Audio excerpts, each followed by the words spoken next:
Bonsoir. Il ne reste qu'une journée pour que les activités cessent sur les campus de Kinshasa, décision prise par le gouvernement de la République suite aux incidents survenus les 6 et les 7 janvier dernier sur ces sites. Des réunions se tiennent pour statuer sur cette question au niveau de la rédaction du journal télévisé. L'on se pose autant de questions comme celle de savoir qui y est réellement hébergé sur ces sites où se concentre l'élite intellectuelle congolaise. Au vu de toutes ces images qui circulent, nous recevons à CTV Joël Lungenza. Il interviendra sur ces plateaux pour nous en parler davantage. Nouvelle vague d'expulsion par les DGM, 3 sujets expatriés reconduits à la frontière faute de titre de séjour. Dans l'entretemps, le ministère de l'Environnement a procédé à la remise des certificats de conformité à quelques sociétés forestières et voudrait pour ce faire doter les pays de la politique forestière très bientôt. C'est tout pour les titres. Vous êtes nombreux à suivre la RTNC ici et ailleurs. Mesdames et messieurs, bonsoir et bienvenue sur ce plateau. Bonsoir à Joël Lungenza. Bonsoir Christine. Je vous recevrai tout à l'heure. À tout à l'heure. Ok, c'est officiel. Les activités sont suspendues sur les campus de l'UNIKIN après les incidents survenus les 6 et les 7 janvier 2020. Ainsi en a décidé le gouvernement de la République à l'issue d'une réunion de sécurité. Suivez les conclusions de cette réunion avec les ministres d'État et ministres de l'enseignement supérieur. Au grand mot des grands remèdes, dit-on, la gravité de la situation à l'université de Kinshasa ne pouvait laisser indifférentes les autorités de la RDC. Une importante réunion de sécurité s'est tenue ce mardi 7 janvier, au terme de laquelle des grandes décisions sont tombées. Suivez cette déclaration lue par le ministre de l'ESU, Thomas Loakalo Senjola. Considérant la gravité des dégâts causés à l'université de Kinshasa par un groupe de manifestants composé d'étudiants et d'inciviques, considérant les troubles causés à l'ordre public et les climats d'insécurité qui règnent depuis hier, le 6 janvier 2020, dans la zone, considérant le nombre de blessés parmi les étudiants et au sein de la police nationale congolaise, dont un agent a été sauvagement assassiné, considérant les recommandations formulées par les différentes composantes du Conseil des partenaires de l'Université de Kinshasa, considérant la nécessité de protéger le patrimoine de l'Université de Kinshasa, dans le souci de prévenir des dégâts plus importants qui pourraient survenir à la suite de ces manifestations, en accord avec son Excellence Sylvestre Ilunga Ilukamba, Premier ministre, chef du gouvernement, et après concertation avec le Comité national de sécurité, le ministre de l'Enseignement supérieur et universitaire rend public les décisions ci-après. Toutes les activités au sein de l'Université de Kinshasa sont suspendues jusqu'à nouvel ordre. Obligation est faite à tous les occupants des homes, résidences estudiantines de l'Université de Kinshasa d'évacuer volontairement les lieux en délai 48 heures à partir de ce jour. Passé ce délai, recours sera fait aux forces de l'ordre en vue de permettre une réinstallation rapide dans les homes des seuls étudiants réguliers. Il sera procédé à une opération d'identification. Il est demandé aux autorités compétentes de la police nationale congolaise, des services de sécurité et de la justice de procéder le plus rapidement possible à l'identification et à l'arrestation des auteurs de ces forfaits pour qu'ils subissent avec la plus grande fermeté la rigueur de la loi.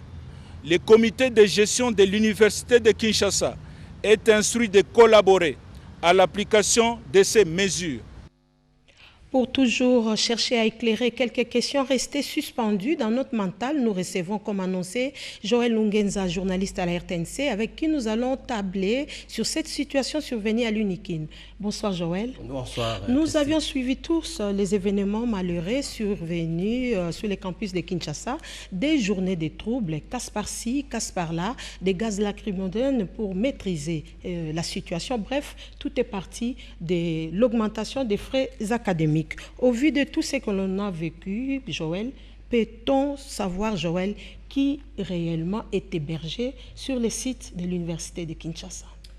Effectivement, Christine, en dehors des mesures administratives et sécuritaires prises, l'événement ou l'incident nous donne aujourd'hui l'occasion de nous interroger sur l'identité des personnes qui logent, des personnes qui occupent les homes à l'université de Kinshasa.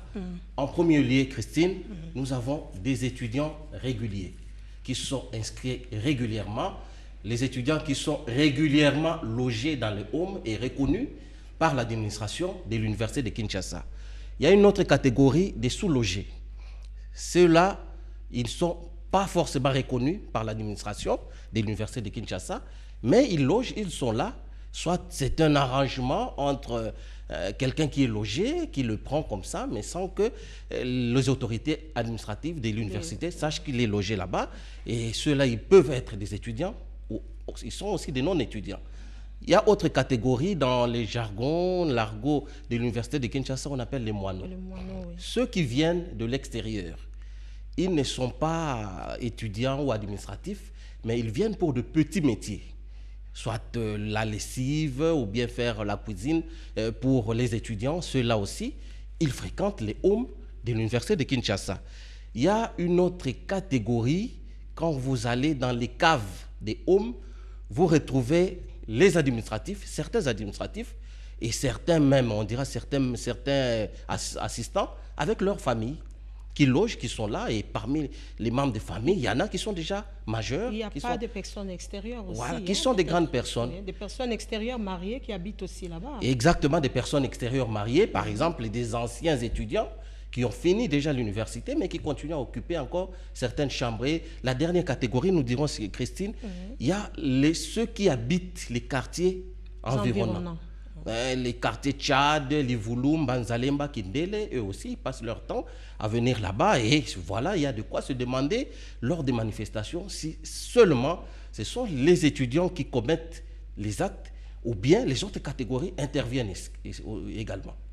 Ouais, Joël, au vu de tout ce que vous venez de dire, ce n'est pas la première fois. Le gouvernement a pris une mesure sévère, mais je dirais que ce n'est pas la première fois de déloger les étudiants pour les identifier et les remettre par la suite. On a connu ça à la Deuxième République, la Troisième République, même la Quatrième République. Je vois l'époque de Théophile Bemba, le prof Théophile Bemba, et puis il y avait Miranjoko à son époque. Les étudiants ont été aussi délogés. Mais quelle sera la particularité? C'est bien beau de prendre une décision. Quelle sera la particularité? Apparemment, le suivi fait défaut. Bon, effectivement, jusque-là, l'autorité ne s'est pas encore prononcée ouvertement sur les conditions ou la conditionnalité qui sera posée. Mais à mon entendement, je dirais qu'il faut renforcer la rigueur dans l'administration universitaire. Dans un premier temps, et pourquoi pas dans la police interne. Et savoir qui doit s'y arriver nécessairement à prendre des mesures pour que ne soient logés au sein de l'université, au home, les étudiants régulièrement inscrits. Christine, il faut le savoir qu'en dehors de l'aspect sécuritaire, il y a aussi le problème de la salubrité. Généralement, les hommes sont insalubres, il y a le problème de promiscuité. Donc, il faut quand même qu'on arrive à renforcer cette rigueur-là, déjà au niveau de l'université, pour savoir qui loge et qui n'est pas là. Et puis même pour la sélection, l'inscription. Exactement. Il faudrait renforcer une certaine rigueur. Voilà. En tout cas, Joël, nous vous remercions d'être passé sur ces plateaux. Je suis sûre que vous préparez une émission élaborée pour qu'on essaye d'entrer en profondeur de cette question. Merci d'être venu. Merci Christine. Voilà. La police également s'est réunie pour tabler sur cette situation de l'insécurité au niveau de l'université de Kinshasa. Suivez le compte rendu de cette réunion. À l'issue de la réunion tenue mardi 7 janvier 2020 au ministère de l'Intérieur, le gouvernement central, par le biais du ministre de l'Enseignement supérieur et universitaire, a décidé de suspendre toutes les activités au sein de l'université de Kinshasa et obligation a été faite à tous les occupants des résidences estudiantines d'évacuer volontairement les lieux en délai 48 heures. Le commissaire provincial de la police nationale congolaise ville de Kinshasa rappelle aux étudiants qu'il a reçu l'ordre de procéder au déguerpissement de tout occupant qui restera au home après le délai accordé. C'est pourquoi tout étudiant qui sera présent à l'université de Kinshasa après le jeudi 9 janvier 2020 sera considéré comme un infiltré, un ennemi de la République, faisant partie de bandits qui ont tué et blessé grièvement les éléments de la police le lundi 6 et le mardi 7 janvier dernier. Le commissaire provincial usera de tous les moyens légaux à sa disposition pour exécuter l'ordre lui donné par les autorités compétentes. C'est pourquoi La police exhorte les parents et les tuteurs des étudiants au home de leur demander d'évacuer volontairement avant le lancement de l'opération de déguerpissement forcé. Le commissariat provincial de la police rappelle également que dans l'exercice de leur mission, le recours à la violence légale est accordé aux policiers quand ils font face aux personnes qui résistent violemment. Fait à Kinshasa, le 8 janvier 2020, le commissaire provincial de la police ville de Kinshasa, Kassongo Kitenge Silvano, commissaire divisionnaire adjoint. À bon attendeur, salut. Au ministère du Budget, on parle de ces compromis trouvés entre le gouvernement et les banques syndicales de l'administration publique au sujet du paiement de l'impôt professionnel. C'était lors d'une séance de travail entre les vice-ministres du Budget, Félix Momat, et les délégués syndicaux, nous dit Cédric Kenina. Disposition légale, mais qui rencontre jusque-là une résistance des fonctionnaires de l'État. L'application de la perception de l'impôt professionnel sur les rémunérations a été à l'ordre du jour des échanges entre le vice-ministre du Budget, Félix Momat Kitenge, et les banques syndicales. Les délégués syndicaux des fonctionnaires du budget et des finances se sont dit frustrés et indignés de la mesure d'application de l'impôt professionnel sur les rémunérations fixé au taux de 15%. Selon ses représentants, le gouvernement aurait dû en amont prendre langue avec les banques syndicales. À l'issue de cette réunion, le professeur Félix Momat a réussi à rassurer ses interlocuteurs. Nous avions lancé un préavis de grève qui devrait débuter dans 48 heures. Mais vu qu'on a ouvert les portes des négociations, comme vous le savez dans le monde syndical, quand l'employeur vous ouvre la porte, ce qui fait qu'on va surseoir le principe de grève pour que nous continuions à négocier en faveur de nos affiliés. Peu avant cette importante réunion, le vice-ministre du Budget a accordé une audience à la députée nationale Odette Mwamba, venue plaider pour la prise en charge de ses collègues malades. Les pétroliers étaient à leur tour au ministère des Finances apportant leurs revendications. Il ressort de ces entretiens que les prix à la pompe n'augmentera pas d'1 centime. Guy Matundu. La profession pétrolière, de concert avec le gouvernement, ont échangé au sujet du manque à gagner de ces pétroliers dans leurs activités. La rencontre autour des ministres des Finances, Sélé Yalagouli, a mis sur la table les éléments pertinents de la structure de prix à la pompe, mais aussi la menace de la profession pétrolière par des importations frauduleuses dans les postes frontières.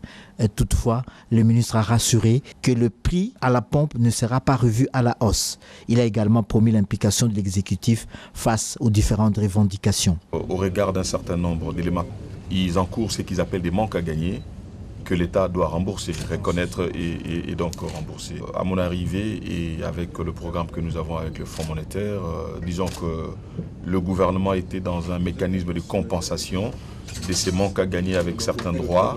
Pour ça, mais deuxième raison également, c'est que la profession est menacée par les importations frauduleuses à partir de l'Oufou, à partir des zones frontalières, qui ne sont pas soumises aux taxes et aux différents droits dus au Trésor et qui ne sont pas du reste d'ailleurs de bonne qualité. L'arme utilisée par le gouvernement, c'est la structure de prix. Je peux dire aujourd'hui que le gouvernement n'a pas levé l'option de changer cette structure de prix, donc le prix à la pompe ne va pas changer pour les jours à venir, donc il n'y a pas d'incidence directe ou indirecte sur les autres denrées dont la population a besoin. Auparavant, le ministre des Finances a réuni les agences d'exécution de projets qui prennent une part active dans le financement des différents projets ou réformes. Une première rencontre de l'année qui a identifié les problèmes qui impactent négativement ou positivement sur le projet. Il a été institué des réunions hebdomadaires de suivi. Le vice-premier ministre et ministre de la Justice et garde des Sceaux, Célestin Tundaya Kassende, a réceptionné ce mercredi les recommandations ramenées par les cadres pénitentiaires de la RDC revenus des études du Burkina Faso et du Ghana. De plus amples détails avec Jacques Kabouaba. La salle des réunions du ministère de la Justice a servi de cadre à la séance de travail entre les vice-premiers ministres, ministre de la Justice et garde des Sceaux, maître Célestin Tundaya Kassende et les agents et cadres de l'administration pénitentiaire civile et militaire de la République démocratique du Congo. En toile de fond, la mise en œuvre des recommandations issues du voyage d'études des cadres pénitentiaires de la République démocratique du Congo au Burkina Faso, les pays des hommes intègres, et au Ghana. Ce déplacement d'études a été organisé par le ministère de la Justice et celui de la Défense nationale en collaboration avec la MONUSCO et le PNUD dans le cadre du processus de réforme des systèmes pénitentiaires initié en 2007 lors des assises pénitentiaires de Kinshasa et réaffirmé aux États généraux de la justice. À l'issue des recommandations de la mission d'études effectuée par les cadres et agents de l'administration pénitentiaire civile et militaire de la RDC, ces derniers ont sollicité auprès du vice-premier ministre, ministre de la Justice et garde des Sceaux, Maître Célestin Toundaya Kassende, la présentation au Conseil des ministres pour adoption des 2 avant-projets de décrets portant création d'une direction générale de l'administration pénitentiaire et des régimes pénitentiaires. La présentation au Sénat pour adoption de la proposition de loi portant principes fondamentaux relatifs au régime pénitentiaire par les vice-premiers ministres et ministres de la Justice. La présentation à l'Assemblée nationale de l'avant-projet de loi portant statut du personnel pénitentiaire civil et militaire, ainsi que l'élaboration d'une stratégie de mise en œuvre de la politique pénitentiaire. Clôture de l'audition des 36 prévenus condamnés dans l'affaire Kamwena Sampo, branche de Kinshasa. La cour militaire qui juge au degré d'appel ces prévenus va bientôt débuter les plaidoiries. La cour militaire de Kinshasa-Gombe qui juge au degré d'appel les 36 prévenus condamnés dans l'affaire Kamwena Sampo, branche de Kinshasa, a clôturé l'instruction de ce dernier. Le dernier sur la liste des auditions est le prévenu Kabassou Koufoulou Séraphin. Ce prévenu est accusé de contribuer à l'organisation du mouvement terroriste en indiquant par téléphone au prévenu Mputu Kongolo l'itinéraire pour atteindre la résidence du président de la République honoraire. Pour ce prévenu qui a tout nié, il dit n'avoir jamais reconnu ces accusations depuis son audition chez le premier juge. Le ministère public a démontré que ce prévenu, condamné à la servitude pénale, n'a jamais assisté aux attaques ni même aux réunions préparatoires. La partie civile RDC a renchéri que Kabassou Koufoulou Séraphin est impliqué dans cette affaire par solidarité et probité, ce qui ne mérite pas la servitude pénale à perpétuité. L'audition des 36 prévenus épuisés, la cour militaire de Kinshasa-Gombe, que dirige le lieutenant-colonel magistrat Kabeaben Yahanou, a voulu tout d'abord connaître le lieu où se trouvent les différentes chotas. Dans notre réquisitoire, nous ferons état, n'est-ce pas, des déclarations faites par Mputu qui énumère les différentes chotas et les endroits où ces chotas ont été installés. L'audience prochaine est renvoyée contradictoirement au vendredi 10 janvier sur les moyens d'épreuve et les plaidoiries. La DGM vient de reconduire 3 sujets expatriés à la frontière, faute de titres de séjour. Les responsables de la dite structure déplorent également des cas de séquestration de ces agents, suivait le directeur de la police des étrangers au micro de la RTNC. La Direction générale de l'immigration a effectué plusieurs missions de contrôle des séjours des expatriés à travers la République démocratique du Congo. Et elle est arrivée à constater malheureusement que certains expatriés qui ont choisi la RDC comme leur deuxième patrie ne se conforment pas aux lois de la République. La DGM fustige quelques cas. Certains organisent des résistances avec violence envers les officiers d'immigration en mission officielle, allant jusqu'à la séquestration. C'est le cas de la sous-commune au Lualaba. Cette société a barricadé toutes les voies d'entrée et de sortie. Pendant que une équipe de mission de contrôle de séjour se trouvait dans ces installations. Ce sont des actes de rébellion que la DGM ne tolérera jamais. D'autres, par contre, se complaisent à introduire des faux documents dans leur dossier de demande de visa d'établissement. C'est le cas des expatriés que vous voyez ici, dont l'un a présenté des faux relevés bancaires et les autres des faux documents commerciaux des sociétés et de fausses adresses.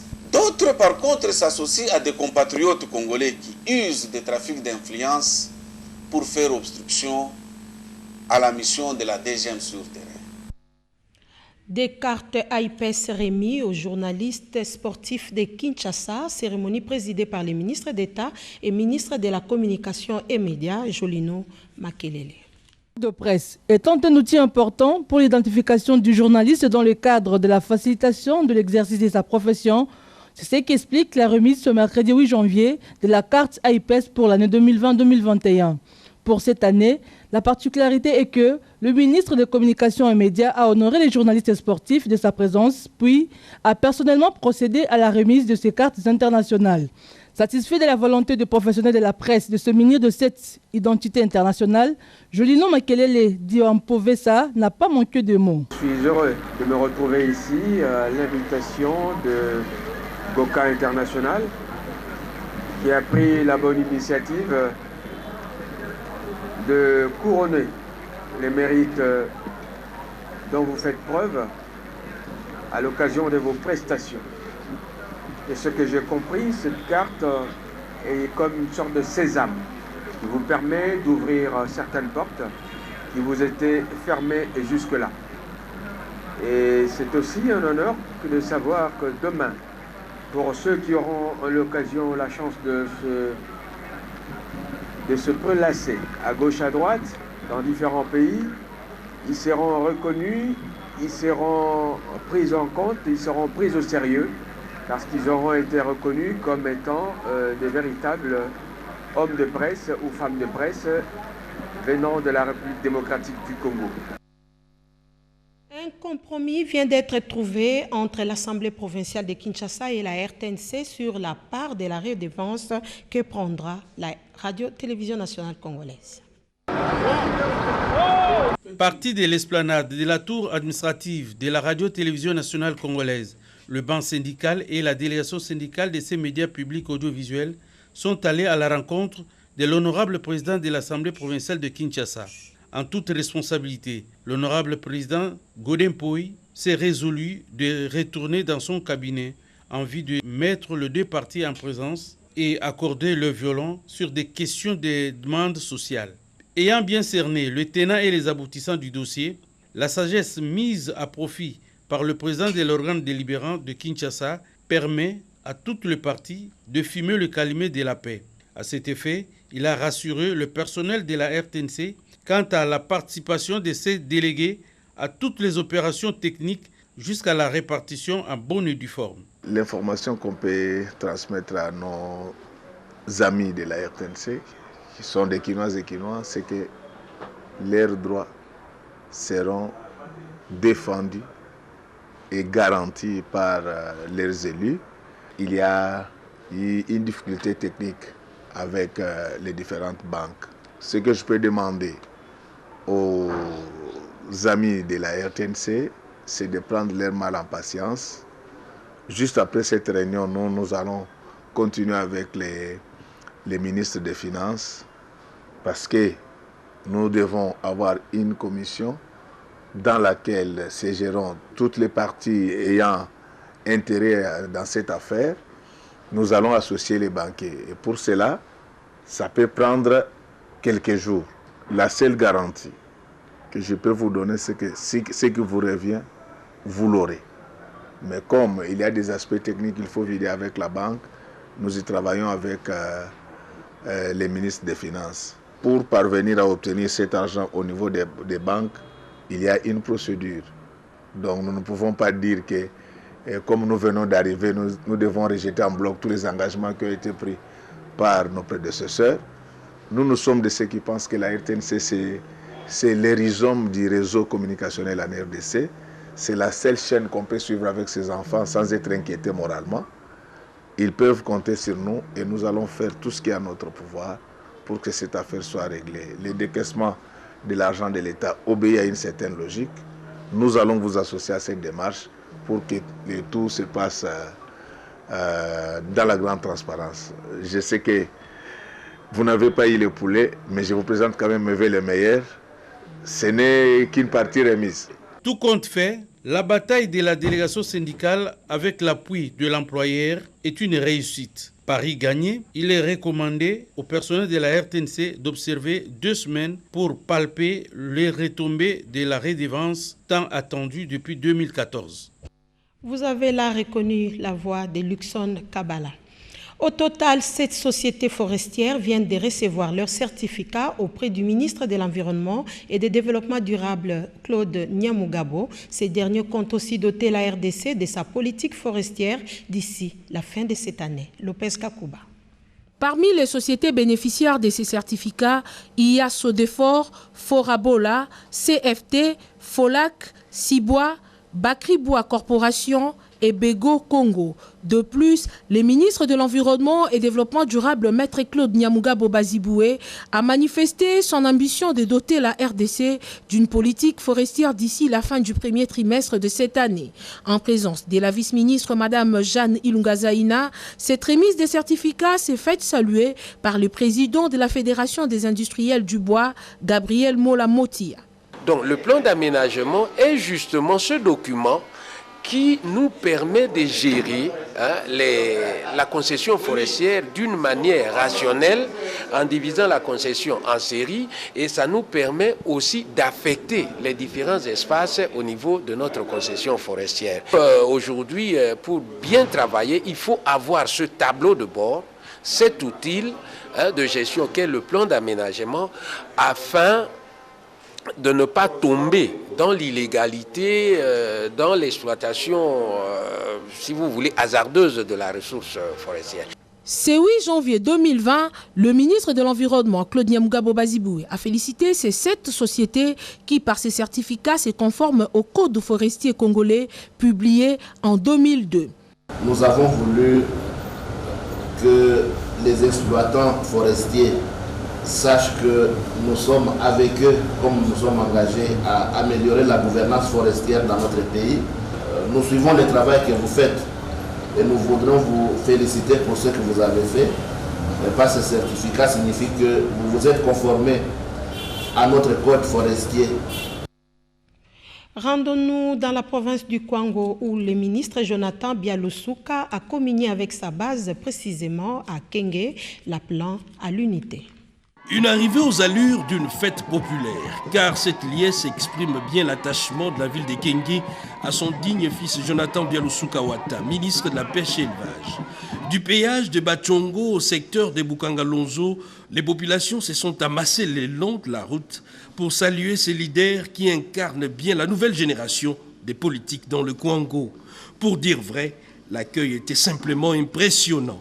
Les gouverneurs de province et le gouvernement provincial, l'organe délibérant, c'est justement le Kwango au sommet qui s'affiche pour prendre part à cette démonstration de force, illustrée par ces grands rassemblements à la tribune de Kenge où a eu lieu le grand oral de Jonathan Bialoussouka Wata qui a appelé les habitants de Kenge au soutien à la coalition inédite FCC Cash ainsi qu'aux actions du chef de l'État Félix-Antoine Tshisekedi.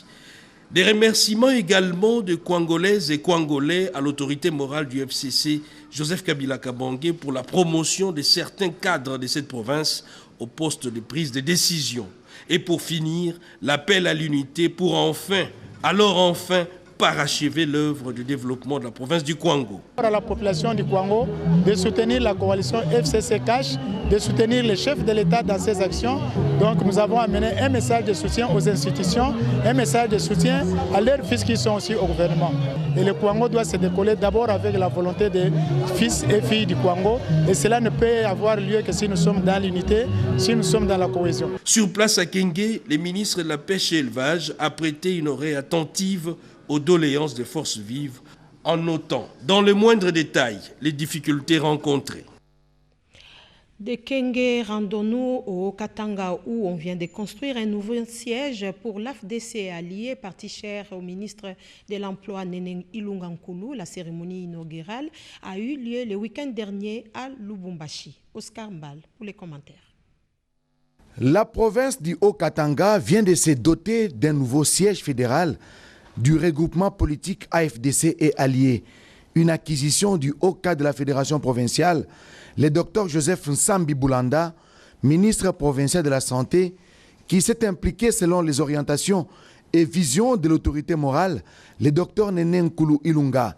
Ce nouveau siège, situé sur l'avenue de la Révolution, en plein centre-ville de Lubumbashi, va servir de cadre à la tenue des activités politiques. Le lundi 6 janvier 2020, l'autorité morale du regroupement politique AFDC et Alliés a procédé à la cérémonie d'inauguration de ces sièges. Elle a officiellement remis les clés du nouveau siège à la Fédération provinciale du Haut-Katanga, au regroupement politique AFDC et Alliés. En remettant les clés, le docteur Néné Ilungankulu a invité les militants à doubler d'efforts dans le processus d'implantation du regroupement politique dans la province du Haut-Katanga. Dr Néné Ilungankulu, ministre d'État en charge de l'emploi et prévoyance sociale, a visité et béni le nouveau siège fédéral du regroupement politique AFDC Alliés, branche du Haut-Katanga. Nouveau siège que nous venons d'acquérir, son Excellence Tambi qui nous a offert ce siège, nous lui disons grandement merci. Et ce sera ça notre représentation provinciale. Et merci beaucoup, que Dieu le bénisse. Le docteur Joseph Nsambi Boulanda, au cadre de la Fédération provinciale du regroupement politique AFDC Alliés, se range donc derrière la vision de son autorité morale pour rendre plus visible les regroupements politiques AFDC-A qui est membre du FCC. C'est un grand regroupement au sein du FCC et nous avons acquis ce siège pour que nous soyons encore plus proches de nos bases. Et nous allons continuer, comme notre autorité morale l'a dit, en implantant des sièges dans les communes urbaines, les communes rurales, des territoires, pour que le parti, bien qu'il soit et le regroupement fort aujourd'hui, qu'il soit encore plus fort. L'inauguration de ce nouveau siège par l'autorité morale du regroupement AFDC Alliés a réjoui plus de membres de cette formation politique. Échange de vœux entre les secrétaires permanents du PPRD et les cadres de ces partis politiques. Emmanuel Ramazani Chadari a invité chacun d'eux à cultiver l'amour et travailler pour le progrès de la RDC. Reportage Odilon Kayumba. 2019 s'en va, 2020 arrive. Le secrétaire permanent a battu les rappels des troupes. Ici, au siège national du Parti du Peuple pour la Reconstruction et la Démocratie, PPRD, membres du bureau politique, secrétaires exécutifs nationaux, militantes et militants ont échangé le vœu de bonheur avec Emmanuel Ramazani Chadari. Ce dernier a appelé ses semblables au travail bien fait afin de faire rayonner davantage le Parti du Peuple sur l'échiquier national et faire en sorte que le PPRD puisse contribuer à l'avancement de la démocratie. Le secrétaire permanent n'a pas manqué de fustiger les actes terroristes perpétrés à la base des pertes en vies humaines à Béni et dans certaines contrées à l'est du pays. C'est pour nous l'occasion ici de saluer la sagesse et l'humilité tant du président sortant, le Raïs Joseph Kabila Kabange, que celui entrant Félix Tshilombo Tshisekedi. Ils sont tous deux issus du moule d'une tradition moulée dans le nationalisme et le patriotisme et dont le maître mot est de ne jamais trahir le Congo. Pour tout dire, la cérémonie d'échange de vœux au quartier général du PPRD a été une réussite totale qui ouvre ainsi la voie à des belles perspectives d'avenir pour ces grands partis chers à Joseph Kabila Kabange. Voilà, nous sommes arrivés à la fin de ce journal. Je rappelle que la situation qui a prévalu récemment à l'UNIKIN a consisté à la grande partie des titres de ce journal. Les activités se trouvent suspendues sur l'université de Kinshasa. Nous avons cherché à savoir qui habite réellement dans les homes de ces sites universitaires. La réponse, nous en avons eu avec Joël Lungenza. Et puis à la DGM, 3 sujets expatriés ont quitté la RDC. Ils ont été reconduits à la frontière faute de titres de séjour et puis les titres forestiers remis à cette entreprise par le ministre Claude Nyamugabo de l'Environnement et Développement durable.